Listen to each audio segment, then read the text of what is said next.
Hey, you guys, Krim Jackson, you are live on the set, and I'm going to take you around the world with me. My dream as a minimalist CEO, turning my clients' dreams into reality is what I do, showing that success is truly, truly for everyone. Hey, you guys, I've got new shows weekly. Stay tuned and live your best life.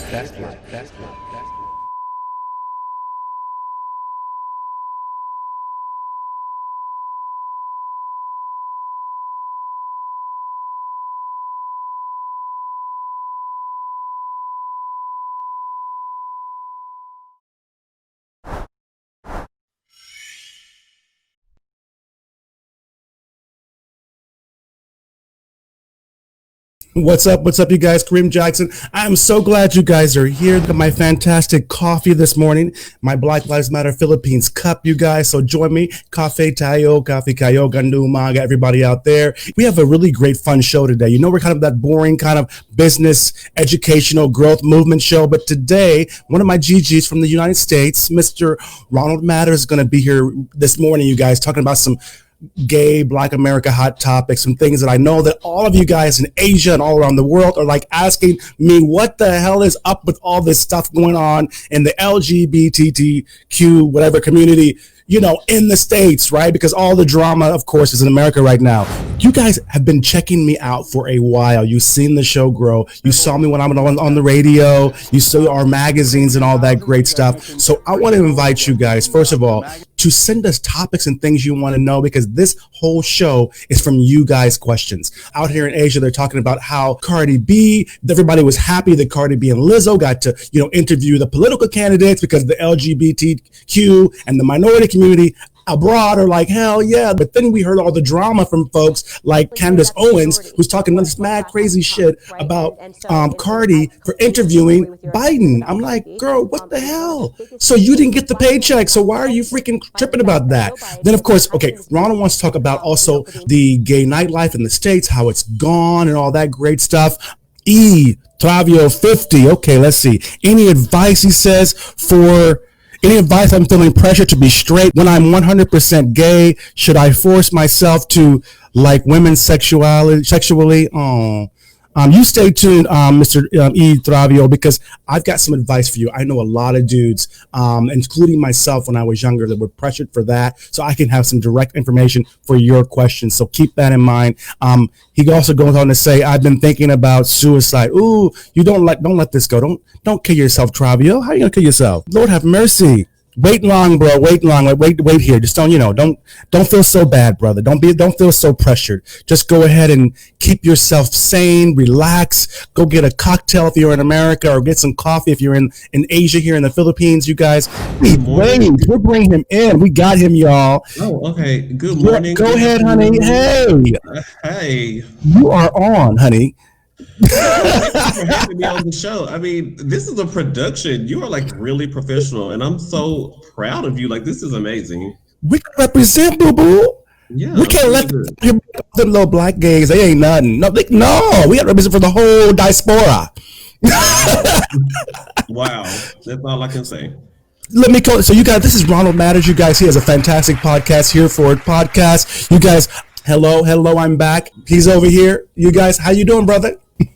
I'm okay. It's 9 p.m. over here, so I'm like, oh my gosh, I'm supposed to be watching Housewives of DC or something, but this was really important, so I'm glad to be here today. Glad to be here. Thank you. So tell folks about your podcast before we get started, you guys. My name is Ronald Matters. Follow me on the internet at Ronald Matters, and of course, RonaldMatters.com.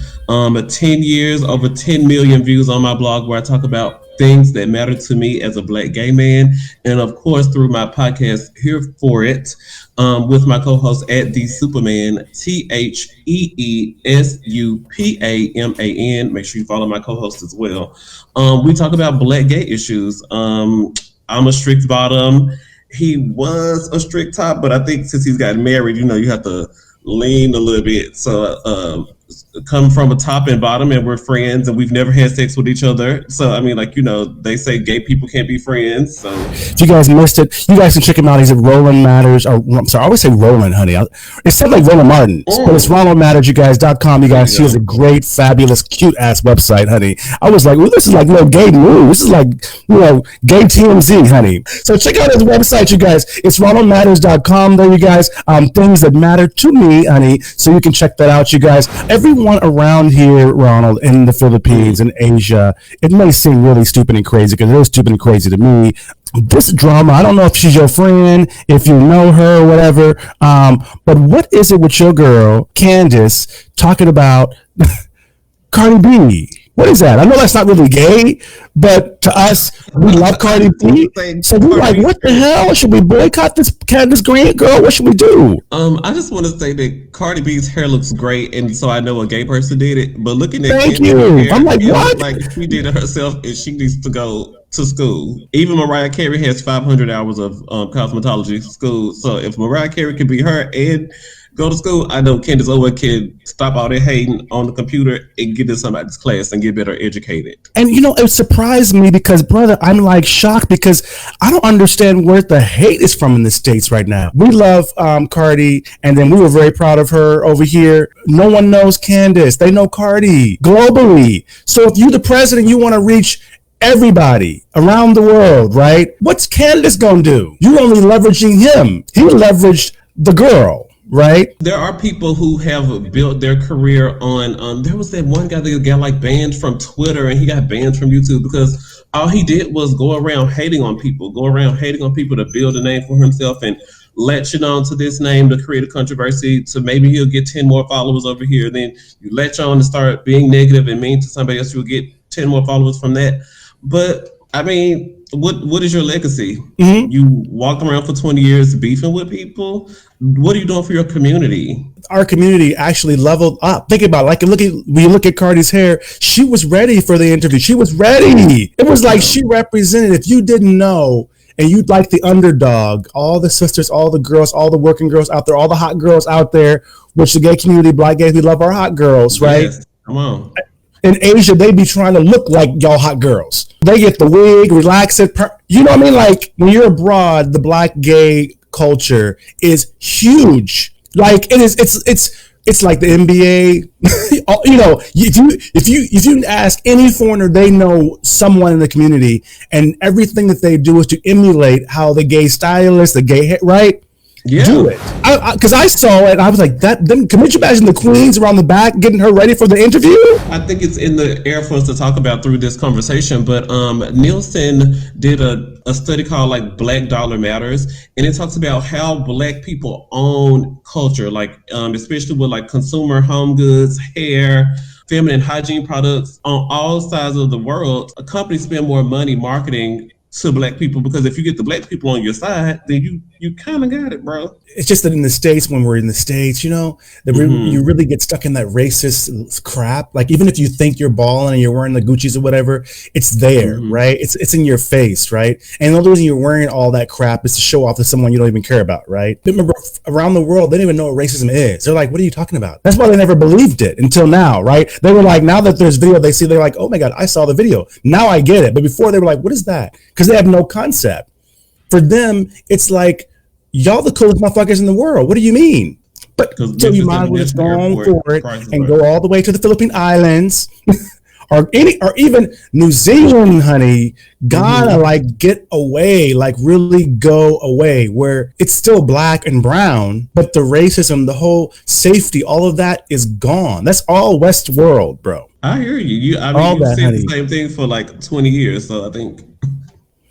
And okay, before this, you guys, we're going to really go on to the next topic, but since you're here, Ronald, because I don't know how to answer this question. So, any advice? I'm feeling pressure to be straight when I'm 100% gay. Should I force myself to like women sexually? And I think the other comment was that this person is considering suicide. One of my friends from like my early college years, he was saying he couldn't wait till he was done graduating college and then he could move away from his parents. And then he could reveal to them that he was gay when he was on his own financially and taking care of himself in every way. And so the people around him, their opinions would matter less. So I encourage you to do what you can to make something for yourself. If you have to work 12 hours, not go to the club, not buy new shoes, which I know can be very difficult. So if you can make way for yourself so you can get away from all of these scary things that you feel are holding you back, it does get better. It's the craziest thing to say, and it's the craziest mantra that everybody keeps repeating. But if you put in the work, it does get better. If you put in the work.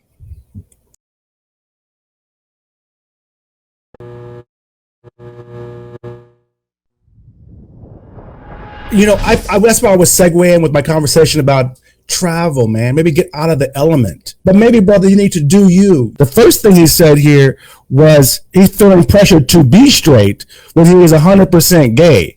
Should I force myself to like women sexually? So I tried that. Okay, first of all, it don't work. When I was in high school, you know, my last name is Jackson. My family is very popular, right, in California. And I was like, I don't want to deal with the stress of being gay, right? You know what I'm saying, Ron? I was like, when you're young, I'm talking about 8 years old, okay? I ain't fucking 30 years old here. A kid, I'm confused, like, what should I, you know, what I knew what was expected of me, and everyone else, by the way, right? And then should I try? So I said, okay, I was bisexual anyway. I could cool. I'm cool. You know, I could do it, right? So I said, okay, I'm going to try to get rid of this one completely and get more into the girl one, right? So I thought if I did it more and more and more and more, if I forced myself sexually with girls more and more and more, maybe I would go away from, right? You gotta have 2-3 baby mamas too. Wow. Yeah, that didn't work. And so I was gonna go pregnant in high school, but it didn't work anyway. It actually took me further away from them because it just got, you know, too much of a good thing, I guess. And I didn't feel like suicide like this guy's talking about. So there's no reason for you to kill yourself over it. If you're going to kill yourself, you might as well just go ahead and just try to live, you know, the gay life then. Create that space to where you can be happy. That's the story I was telling. My friend had he felt a lot of societal pressure. So he worked really hard and removed himself from where he felt like he had to be around that all the time and just create space to where you can be happy, because when you gone. And what kind of life did you live? Mm-hmm. Live your life, live it. And I'm an outcome-based person. So if you know that you're going to die, right, or kill yourself anyway, maybe, then go ahead and try the life that you know will be happy. Focus on that, not killing yourself. That's what I'm saying. You know, focus, if you're going to go anyway, at least give this lifestyle one last try, because a lot of gays go through this, boo, right? I have to create space where I can have my own apartment so I can put my gay flag up, and I got my gay flag up proudly. If work calls me, I got my gay flag up here. When my therapist called me, my therapist knows what's going on. I'm having virtual happy hour with all my friends. I have to create space to where I could hold my flag up and be proud of it. And you can have the same thing. You got to work for it. Another thing that came out, and I want to talk to you about this, brother, that I thought was cute as hell. I mean, this little story that came out made my whole month like, oh my God, that Andrew Gillum that came out, I identify as bisexual with Cameron Hall, honey. We were all the way in areas. We're like, what? He been with the white boys from day one, at least for all as far as we know in the, you know, global politics, honey. So what did you think when you saw this one? But people were saying that there's conversations been out since they were in college. And then so for him to confirm the rumor while on the show that he came out to his then girlfriend, RJ, at 19 years old, and was saying that even though he does like boys and girls, he did feel that she was the girl for him. And I was like, that is so beautiful. She accepted him, and then they got married and had 3 kids together. So is he using his power to play with boys on the low, and this embarrassment or the shame thing that you were just speaking of, did that creep out? He was living a lie all that time. Right, he found a girl that loved him no matter what, and maybe she got some issues. You never know, right? Especially abroad, you have not arrangements, but you kind of accept people more, right? Because there's already a cultural thing, so you kind of accept it. And mind you, maybe she's bi, maybe she doesn't care, maybe she just wanted a family, right? Maybe they're her best friends, or maybe it's like out of sight, out of mind. Where if I don't see it, I don't care. You know, whatever it is. He found the safe place, like you were saying, and he lived his life, and then he was set up. Oh, in the Cameron Hall interview, he admits that, like, I think he was at a bar. He was out somewhere, and this gentleman came up and said that he loved his work and the race should have been his. He should have won and all this other stuff, and really praising him wherever this outing was. He had a restaurant and he was at a bar. It was food and drinking was involved in my memory. How does a fan say, "Oh my gosh, I love what you do with KareemAntonio.com," and so all of a sudden you give them your phone number and they can call you when they're drunk and taking pills? No, you like what I do on the internet. Thank you so much. Have a nice day. You want a picture or something? How does that turn into him saying, "Oh my gosh, I love your work," to you're leaving your wife and your friends and you're going to meet him in a hotel? You know what? If you're living that DL life, right, then that's probably how it happens. That's probably why he spilled it. Because he was like, "No, I'm not taking $1 million from my family to give to you. I'd rather come out." That's probably what happened. Because remember, they probably didn't know the wife already knew. So why would I take $1 million from my family or $100,000 from my family, from their food to pay you, queen, right? I'm just going to come out. But he lost the election, then he went out and partied. Yeah, he was depressed. They did a recount and the number, it was less than 1% both times. He lost. It was really close. I felt bad for him, though. I felt bad for him. Totally bad for him. But it was kind of cute, like in the sense that, how did you think about this interview when you saw it did you even watch it? Did you watch it, the Kamala Harris? I've never heard about this. So what happened? A lot of black folks and some of my own people on my page, y'all, no haters or whatever, they was really mad about this before it happened, right? So they were like, "What's going on? Why are they giving these people," kind of like the Candace thing, right? Where they were like, well, why would they not get a smarter black person? Why are they going to be with her? And my thing is like, first of all, this is what I like about our community, right? And the gay community does this a lot too, because to me, like, I love the drag queens. I love the trans. I grew up, I got many friends, and back in the day, they was dude, but now they trans, and they are really successful trans, gorgeous, drag queens, gays, right? I don't get the argument. So now the issue really is they were hating on freaking Lizzo so much. Okay, because she wasn't educated? Not even really the educated. They really got on fucking Cardi B about educated. They literally said Cardi was illiterate, all this shit. And my thing is like this. That is the divide and conquer they want us to do. Lizzo got the interview. Do you know, that means that they ain't never paid and gotten money and supported black folks, real black folks, unless you were in that whole political kiss my ass, like you were saying, Miss, Candace with no freaking hair done. She ain't supporting no black hairstylist. She ain't supporting no black makeup artist. The goddamn background was obviously from a white person. Like when you got Lizzo, when you saw Lizzo at the freaking, her lips was done. She was just okay. But it was more like you saw that even if we're not in the political realm anymore, we matter, boo-boo. If you want to reach us, you got to go through that extra pole dancer girl Cardi, because we ain't playing that political game no more. That's what I saw. We believe Cardi, right? Like if you got on Here Forward podcast and you interviewed a politician, I believe you, Ronald. I would believe that you are really asking your own questions, right? Okay. I know that you're not going to lose your job about it, right? I know that you're not worried about who's going to sponsor you, right? Lizzo didn't need her money. And mind you, she knows Lizzo's music, but it's really like when you look at it from here, globally without the racist crap, right? Mm-hmm. All we saw was like our whole community is leveling the fuck up right now. Yeah, I mean, even if Candace Owens did get an interview with either person, all she would sit there and do was just say like, "But Trump did this, but Trump did that," and I get tired of his one black trope Donald Trump does every 3 months. Like he did something for the HBCUs, and then he'll go defund the Dreamers, and he'll go do something for the black people, then he'll go do something to the Muslims, then he'll just. I'm like, see. So tell me this then, how is it for gay black folks in America right now with this Trump administration? I'm just curious.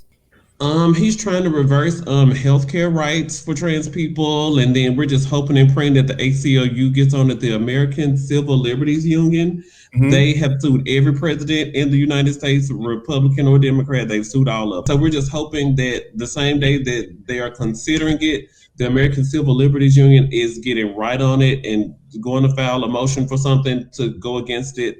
And for the most part, almost everything. I think he was trying to ban like trans people in the military. Like he's always just trying to ban stuff that all this progress that we've created for ourselves, for our community.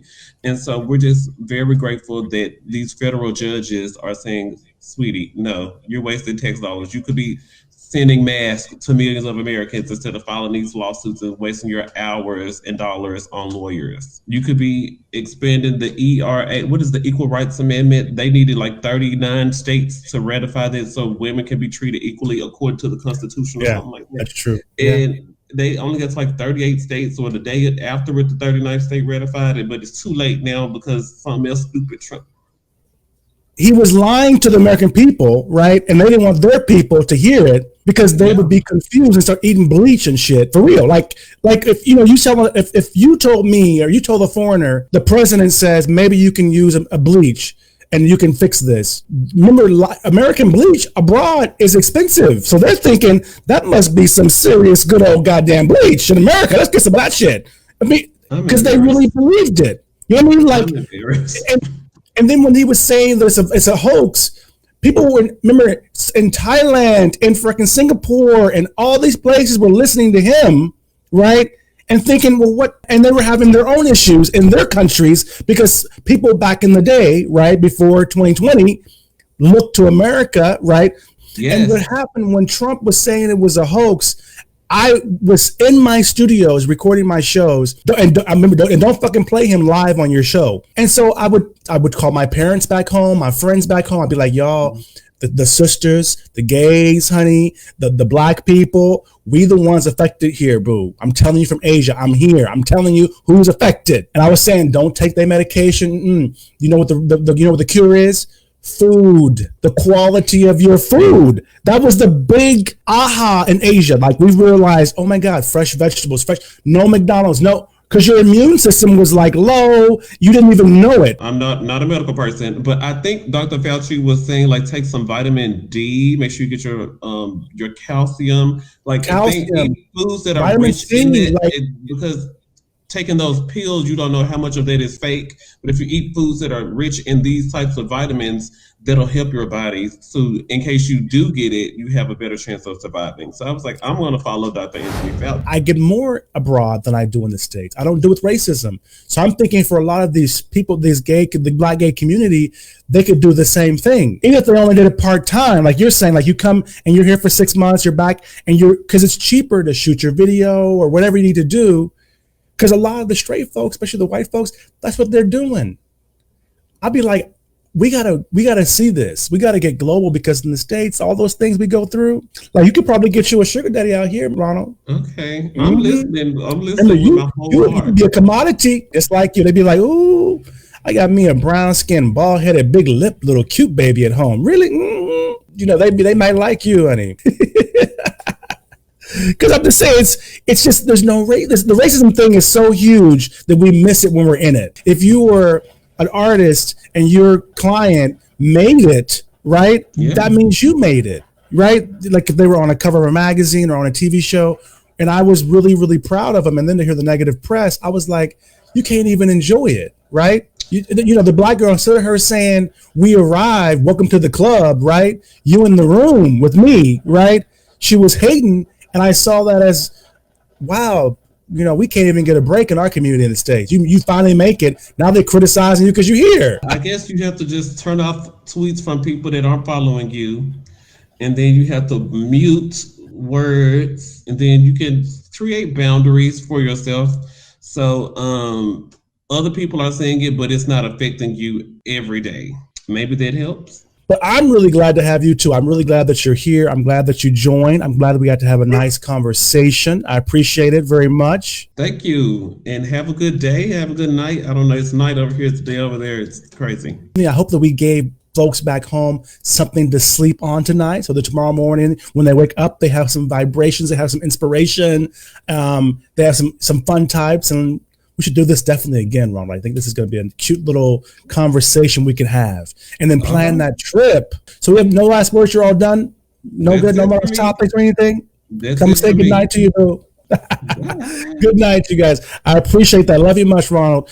So thank you very much, you guys. You have been live on the set, you guys. Kareem Jackson, like us, and I will see you next time right here, same place, same time. Love you guys much, and I will see you next time. Cheers.